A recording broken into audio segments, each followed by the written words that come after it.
So in this video, we're going to talk about the ideal gas law, and we have three laws that we already know. Boyle's law, which relates the volume and the pressure at constant temperature and number of moles.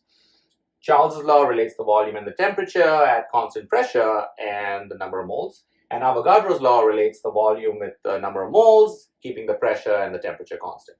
Now, while all these laws are great, you always need some kind of constants to work them. So you always have two variables to work with.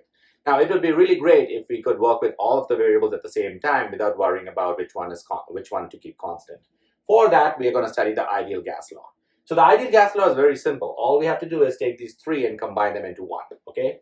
So notice carefully, all of them, I've expressed all of them starting with the volume, which is proportional to all of these. So if we combine the right-hand sides, we get volume is directly proportional to N times T over P. Because the N and the T are on top and the P is at the bottom. So there you have it. And then if we remove the proportionality sign and replace that with a constant, so we get volume is equal to a constant times NT over P. Okay? And now, turns out, this constant can be calculated, okay, for the ideal gas law. So this constant happens to be called R. R is called the ideal gas constant. And R actually has a value of 0.08206 liter times atmosphere per Kelvin times mole. Okay?